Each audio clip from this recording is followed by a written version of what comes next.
Bonjour, j'espère que vous allez tous bien.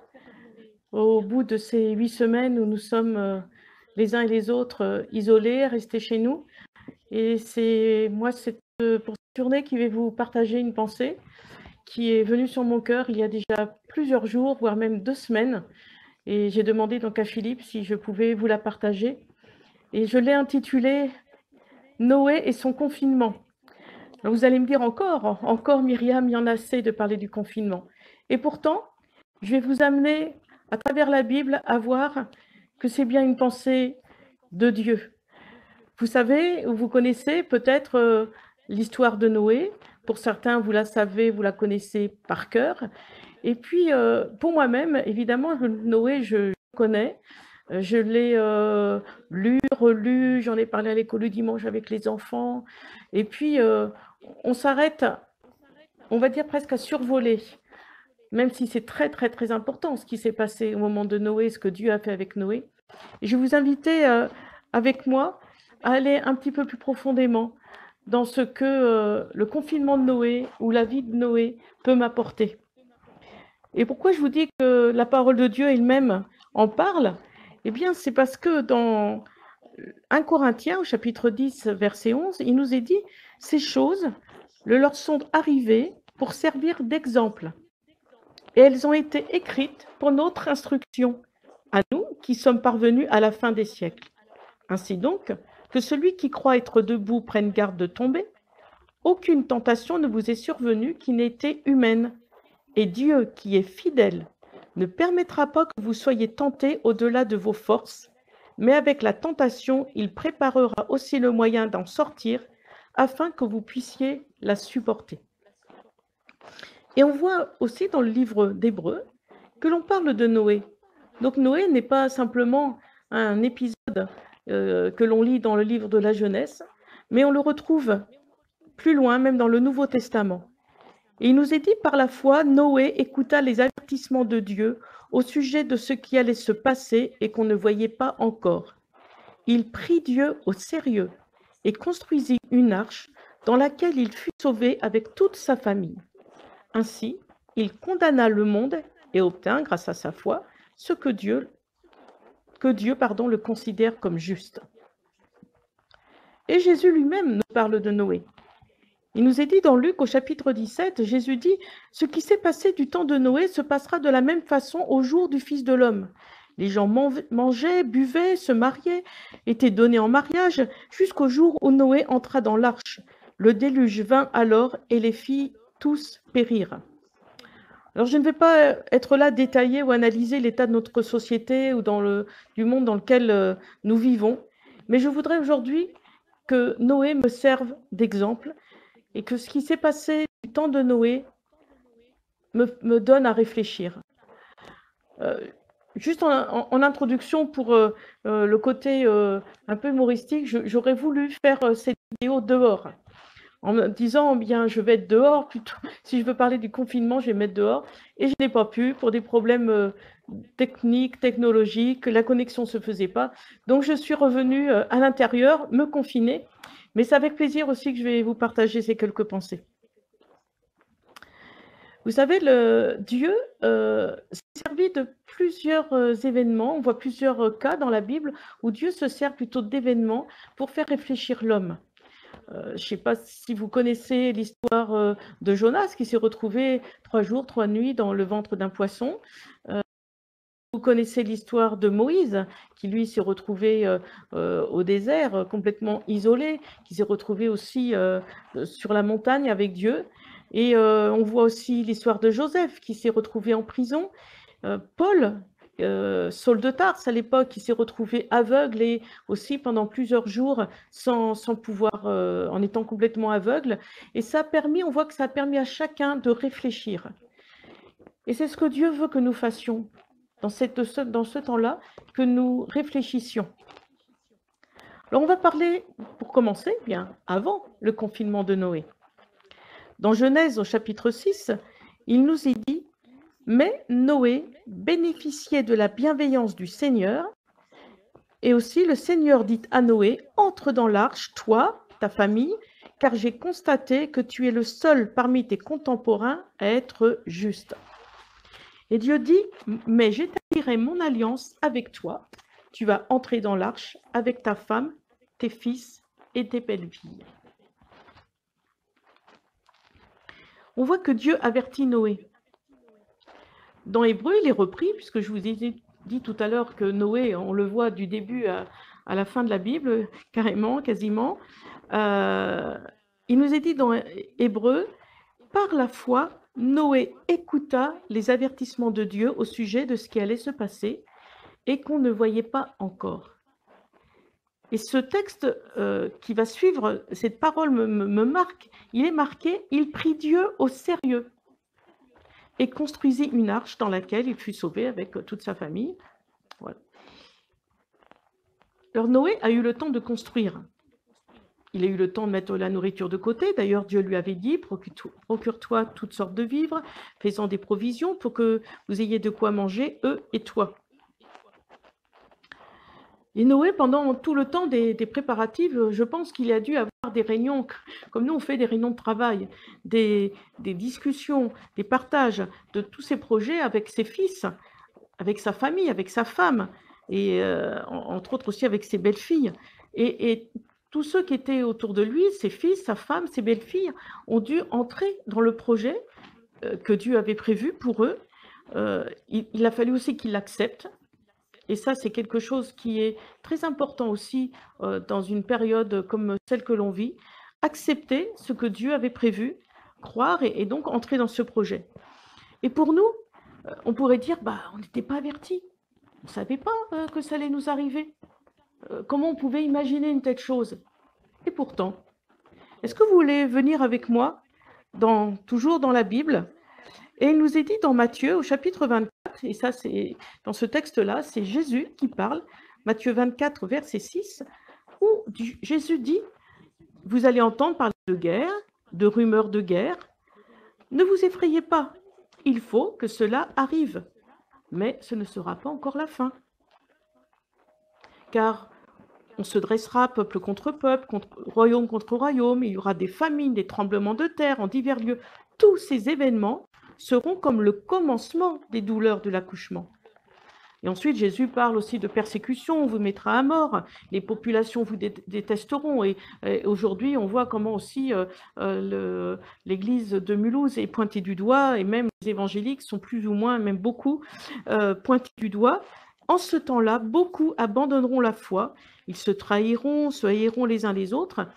Et Jésus dit, cette bonne nouvelle du royaume sera annoncée dans le monde entier pour que le témoignage en soit présenté à tous les peuples, et alors viendra la fin.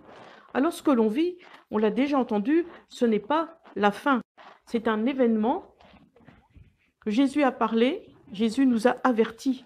Mais quand on entend ce genre de choses, quand on lit dans la Bible, quand on lit la Bible, vous êtes comme moi, ou alors je suis peut-être toute seule, mais bien des fois on croit que ça va arriver qu'aux autres.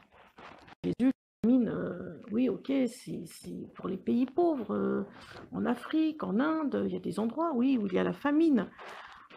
On a vu de multiples fois entendre parler de guerre, même de pandémie. Il y a eu déjà des virus qui se sont propagés, mais ça se passe toujours ailleurs. Alors c'est pour les autres. Et on n'a pas prêté attention que Jésus nous avait avertis. Et quand la chose arrive et qu'elle nous frappe, on se dit, mince, ça arrive soudainement. Et là, Dieu nous dit d'ailleurs qu'il parle de différentes façons, de différentes manières, et on y prend garde. Et Jésus nous a avertis de ces choses. Et je me souviens que, juste pour le côté matériel, au tout début, Denis, qui est médecin dans notre église, nous a dit, faites vos courses, faites des achats pour un mois. En quelque sorte, c'était prévenir. Et même s'il nous a dit ça, on était loin d'imaginer la suite. Oui, moi j'ai fait quelques courses en plus, en disant, bon, pourquoi pas. Certains, comme on a entendu, n'en ont pas fait que quelques courses, ils ont dévalisé les rayons par peur, parce qu'on ne savait pas de toute façon ce qui allait arriver après. Mais bien plus qu'une préparation physique, ce qui nous a manqué, je pense, c'est une préparation spirituelle. Encore une fois, Jésus parle, il nous avertit, Dieu nous avertit, mais on ne fait pas attention. Et pourtant, lui, Dieu, voit l'état de notre cœur. Bien mieux que nous. Nous, on n'est pas forcément prêts. Et puis, Dieu le voit. Et c'est ça aussi qui peut nous rassurer. Alors, on va voir Noé pendant le confinement. Noé pendant son confinement. Dans les premiers jours, je pense qu'ils ont été, je pourrais presque qualifier d'euphoriques. Au moins un contentement. Vous savez, cette impression que l'on a de « ouf, on est échappé belle »,« ouf, on est à l'abri ». Et Noé a vécu ça certainement dans les premiers jours, quand donc Dieu lui a dit tu vas rentrer dans le bateau, toi, ta femme, tes fils, tes belles-filles et tous les animaux. Je vous passe sur les détails. Noé donc est rentré dans ce bateau, et puis donc la pluie s'est mise à tomber comme Dieu l'avait annoncé.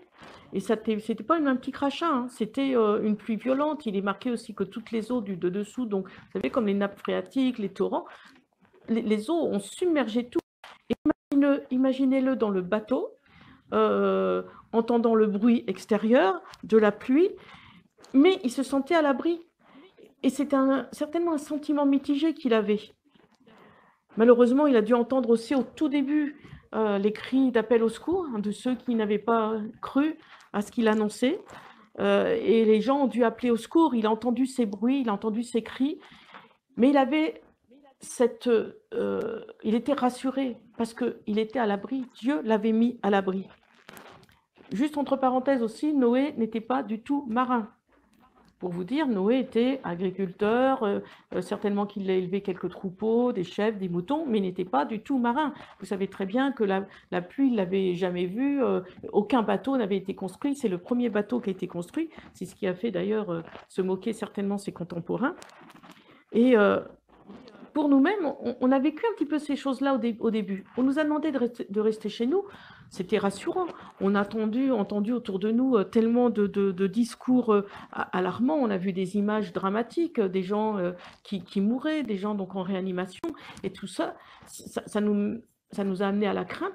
Et puis d'un autre côté, on était rassurés parce qu'on nous mettait à l'abri. Le gouvernement a pris la décision de nous mettre à l'abri. Alors, on était à la fois inquiets et rassurés.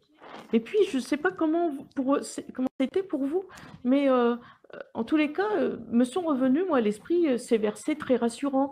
Vous savez, je vous en cite juste un. Le Seigneur est pour moi un roc, un refuge où je suis en sûreté. Mon Dieu est pour moi un rocher où je suis à l'abri, un bouclier qui me protège, une forteresse où je suis sauvé. C'est dans le psaume 18. Et puis pour Noé, il a fallu aussi mettre en route une nouvelle organisation. Imaginez, on remet un petit peu dans le contexte, il est dit que Noé était âgé donc, de 500 ans quand il avait ses 3 fils avec lui et que Dieu lui l'avertit de ce qui va se passer. Et quand on lit le texte, on s'aperçoit qu'il entre dans le bateau à l'âge de 600 ans. Donc on estime à peu près 80-100 ans pour construire ce fameux navire gigantesque, on en parlera plus tard par rapport à la dimension.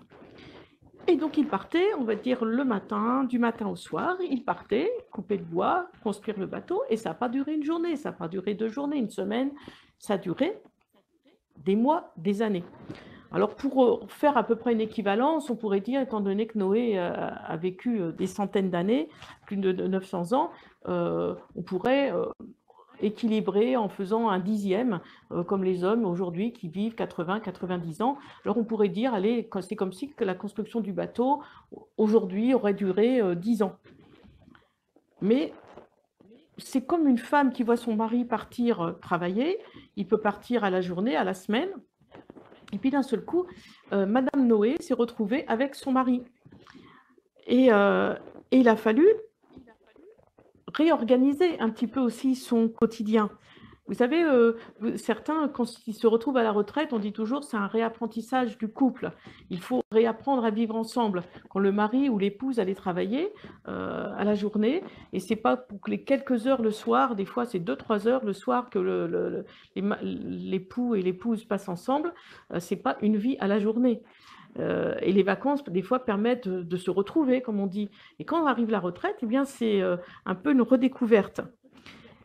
Les fils de Noé, et je l'appelle Madame Noé, puisqu'elle n'a pas de nom dans la Bible, il n'est pas donné son nom, étaient mariés, on parle des belles filles.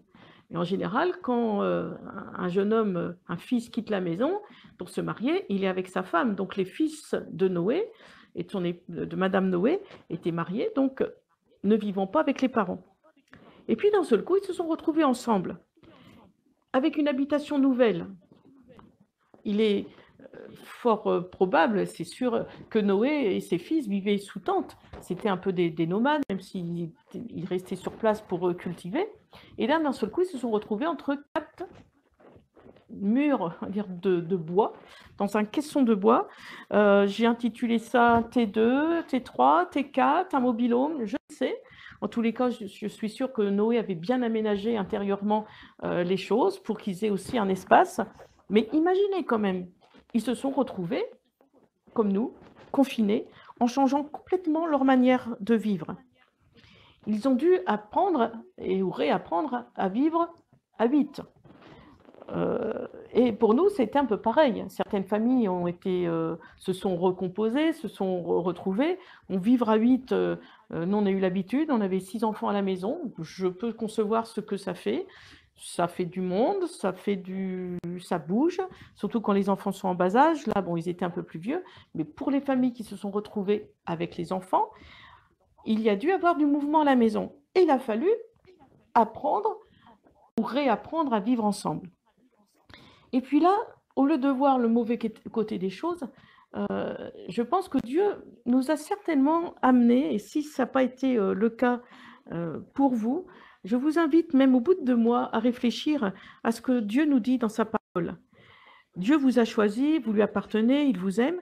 C'est pourquoi revêtez-vous d'affectueuse bonté, de bienveillance, d'humilité, de douceur, de patience. Supportez-vous les uns les autres. Et si l'un de vous a une raison de se plaindre d'un autre, pardonnez-vous réciproquement, tout comme le Seigneur vous a pardonné. Et par-dessus tout, ayez de l'amour, ce lien qui vous permettra d'être parfaitement unis. Alors souvent, ce texte-là, il est pris pour nos relations entre chrétiens, tout simplement, dans l'Église, mais en priorité, c'est avant tout dans la maison. Vous connaissez aussi les autres versets où il est marqué « Père, n'héritez pas vos enfants, enfants, obéissez à vos parents ». Et tout ce que Dieu nous donne comme conseil de bien vivre ensemble dans sa parole, eh bien, là, il a fallu le mettre en pratique. Et puis, il y a eu le quotidien aussi de Noé. Noé, je le rappelle, il était certainement cultivateur avec quelques troupeaux, mais il n'a jamais été, on pourrait dire, animalier. Il ne s'est jamais occupé ni de tortues, ni de lions, ni de rhinocéros, ni de crocodiles. Mais là, d'un seul coup, il s'est retrouvé à devoir s'occuper des animaux que Dieu lui avait demandé de mettre dans l'arche pour le sauver. Et au début, il devait y avoir un certain plaisir. Moi, j'imagine, vous êtes déjà allé voir des zoos, des endroits comme ça où les animaux sont réunis. Il y a énormément de joie à découvrir les animaux.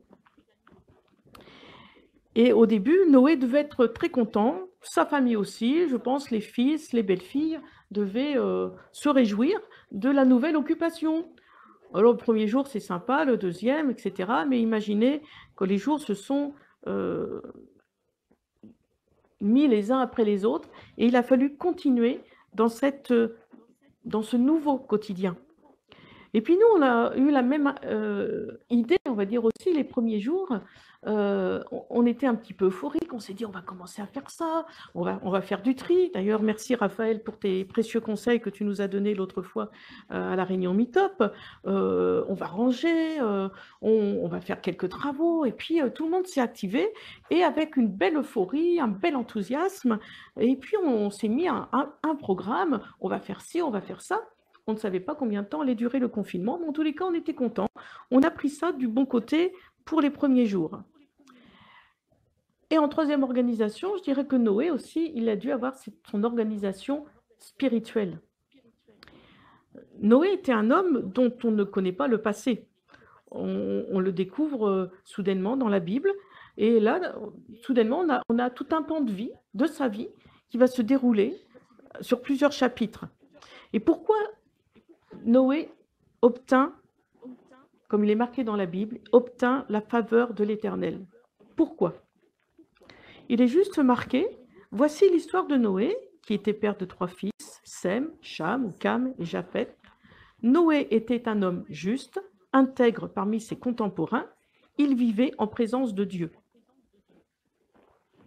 Et le trait de caractère qui se dégage au tout premier de ce verset, Noé était juste, irréprochable, ou alors on lit intègre. Il vivait sous le regard de Dieu, et en d'autres traductions, il est marqué en sa présence. Noé était un homme qui vivait en présence de Dieu. Voilà ce qui démarquait Noé. Quelle relation il avait avec Dieu, quel quotidien il avait avec Dieu. On n'a pas beaucoup plus de descriptions, sauf cette phrase. Noé était juste, irréprochable, intègre. Il vivait sous le regard de Dieu, ou alors il vivait en présence de Dieu. Et cela n'a pas été que l'effet d'un jour, d'une semaine, quelques mois. On voit que c'était pendant toutes ces années, mais pendant ces années de construction. C'est un homme qui a persévéré dans son travail, dans ce que Dieu lui avait confié. C'est un homme qui a témoigné, puisque les gens ont dû lui poser plein de questions. On se doute aussi, on s'est moqué de lui. Il a fallu qu'il encaisse la moquerie. On parle de résilience. Et puis dans le bateau, eh bien, je pense que Noé a gardé cette même relation qu'il avait avec Dieu. Je voudrais juste vous rappeler que Noé n'avait pas de Bible. Noé n'avait pas Internet, il n'avait pas de téléphone. Noé n'avait que sa relation personnelle avec Dieu. Et dans le bateau, il a gardé la même relation. Il a fallu certainement aussi qu'il se mette du temps à part. Il avait tout ce travail auprès des animaux. Et puis nous, eh bien, au tout début, on a dû aussi avoir comme des engagements spirituels. On s'est dit, super, tu vas avoir du temps avec Dieu. On n'avait que des bonnes intentions envers Dieu. Et puis, on a eu aussi certainement des résolutions, j'appellerais des résolutions phares. On va revenir à l'essentiel. Combien de fois on l'a entendu? On va revenir à l'essentiel. Même les hommes politiques l'ont dit. On va écouter la voix de Dieu. Et puis, on va s'humilier. On a eu plein de versets qui ont surgi comme ça. Je ne doute pas que Dieu nous parlait à travers ces versets. Comme celui-ci, arrêtez, dit Dieu, même crie Dieu, et reconnaissez que je suis Dieu, dans le psaume 46. Et d'ailleurs, je voudrais vous inviter à lire ce psaume 46 dans son intégralité. Parce que ce verset, il est tiré de ce psaume 46 où le psaume démarre ainsi, c'est pourquoi nous n'avons rien à craindre, même si la terre se met à trembler, si les montagnes s'écroulent au fond des mers, il est un fleuve dont les bras répandent la joie dans la cité de Dieu, dans la demeure réservée au Très-Haut.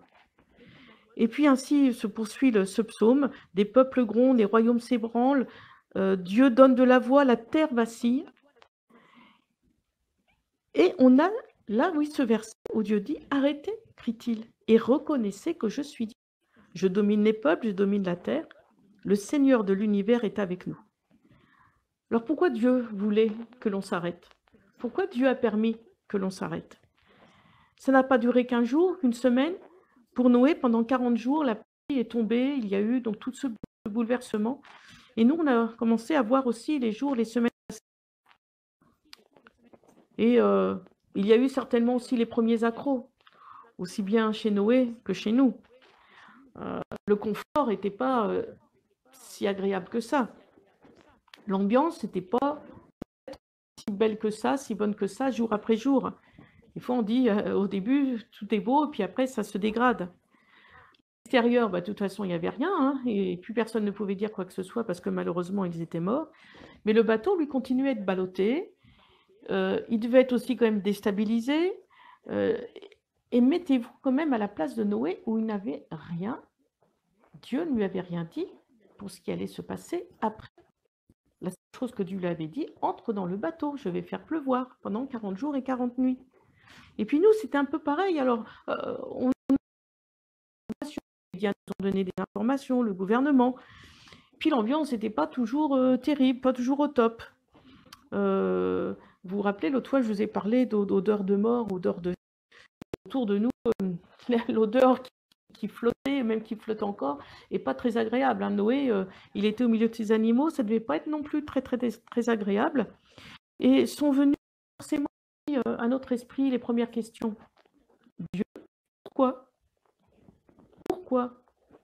Pourquoi? Et les pourquoi que l'on pose à Dieu sont légitimes, normaux. Je dirais les premiers pourquoi, si on pose, c'est qu'on est un petit peu dans notre bulle. Il y a un risque à poser beaucoup de pourquoi à Dieu, c'est que ça nous amène des fois dans le doute, ça nous amène à douter, ça peut même nous amener à la colère, l'incompréhension peut nous amener aussi à nous rebeller contre Dieu. Et pourtant, il y a un verset qu'il a dans la Bible, et que l'on aime citer, mais dans les temps difficiles, on a du mal à le citer. Alors je vais vous le lire, c'est dans Thessaloniciens, où Dieu dit, par la bouche de Paul, « Rendez grâce en toutes choses, car c'est à votre égard la volonté de Dieu en Jésus-Christ. » Et dans Romains, il nous est dit aussi, et ça aussi c'est un verset que l'on connaît si bien, mais que l'on a du mal à prononcer dans ces temps, « Nous savons que toute chose contribue au bien de ceux et celles qui aiment Dieu et qu'il a appelés selon son projet. » En d'autres termes, dans d'autres textes ou traductions, selon son dessein. Alors, il y a des interrogations, des fois, malheureusement, qui sont plus des points levés vers Dieu. Vous connaissez l'histoire du peuple d'Israël, le peuple qui a murmuré, qui a commencé à poser des pourquoi à Dieu, qui s'en est pris même à Moïse. Et en s'en prenant à Moïse, Dieu dit, c'est après moi qu'il s'en prenne. Et nous, des fois, dans nos interrogations, en quelque sorte, on s'en prend à Dieu. Pourquoi? Pourquoi tu permets ça? Et le peuple d'Israël n'était même plus à même de réaliser que Dieu les avait sauvés. Ils étaient prêts à repartir en Égypte. Ils oubliaient qu'ils étaient sur le point de mourir là-bas. Et ils en oubliaient la promesse que Dieu leur avait faite de rentrer dans ce pays promis. Ils étaient voués à périr sous les coups de Pharaon et ne considéraient pas, ils n'arrivaient plus à considérer que Dieu les avait sauvés et que dans leur marche dans le désert, Dieu les sauvait encore de Pharaon et qu'il les bénissait jour après jour. Il leur donnait tout, il leur donnait la nourriture, il les bénissait. Et rappelez-vous, à un moment donné, ils ont dit, on en a marre de la manne. Et on en a marre, c'est un mot qui nous vient très facilement à la bouche. Job, plusieurs fois aussi, a posé des questions à Dieu. Et il en est arrivé à la conclusion, mais je ferais mieux de me taire. Dieu lui a dit, même veux-tu remettre en cause ce que je fais? Qu'as-tu à m'avancer comme argument? Veux-tu me condamner pour prouver que tu es droit? Et Dieu dit, qui ose rendre mes projets obscurs en parlant sans rien y connaître? Oui, j'ai parlé de ce que je ne comprends pas, dit Job, de ce qui me dépasse et de ce que je ne connais pas. Et je crois qu'en matière de non-connaissance, on est en première ligne. Dans les lamentations aussi de Jérémie, le texte nous dit « Qui fait exister les choses par sa seule parole? N'est-ce pas le Seigneur qui décide? N'est-ce pas la parole du Dieu très haut qui suscite malheur ou bonheur? Alors de quoi l'être humain se plaindrait-il? Lui qui vit encore malgré ses fautes. Examinons de près notre conduite et revenons au Seigneur. Prions de tout notre cœur en levant les mains vers Dieu qui est dans les cieux. » On pourrait se poser, c'est vrai, de multiples questions. Et je vais faire une pause dans cette méditation de Noé. Je vais le faire comme en deux parties. Je crois avoir oublié de vous avertir au tout début. Mais je voudrais déjà, à partir de avant et pendant le confinement, au moins ces 40 premiers jours, que l'on se pose aussi les bonnes questions. Est-ce que mes premiers vœux pieux, je les ai accomplis? Est-ce que je suis revenue de tout mon cœur à Dieu? Est-ce que j'ai pris le temps avec lui? Est-ce que je m'en suis pas pris un petit peu trop souvent aussi à ce qui se passait autour? Et là encore, on rappelle que Dieu lui-même permet les autorités qui sont là, c'est lui qui les a mis en place. Et même s'ils ne sont pas parfaits, si les décisions ne sont pas parfaites, c'est Dieu qui le permet. Ce temps de confinement, je suis obligée de le redire, c'est Dieu qui le permet. Et considérons nos conditions qui ne sont pas quand même si désagréables. Nous avons un certain confort. Et je voudrais vous rappeler, et d'ailleurs que nous puissions prier pour nos frères et sœurs qui sont persécutés. Parce que si nous vivions la persécution que eux vivent, là on pourrait peut-être se plaindre d'une autre manière que l'on fait. Et je lisais dans un livre justement par rapport à Porte ouverte, les chrétiens persécutés, qu'en ce moment, par rapport au Covid, ils sont encore plus rejetés. Certains n'ont rien à manger, ils se retrouvent dehors. Et pour eux, la persécution est encore plus violente. Alors je ne veux pas noircir le tableau, je voudrais plutôt que l'on passe du temps à réfléchir. Et je vais m'arrêter là pour cette première partie et je reviendrai pour la deuxième parce que le confinement, ça ne s'arrête pas là parce qu'il y a une fin et la fin, Dieu l'a dans ses mains et elle sera bonne.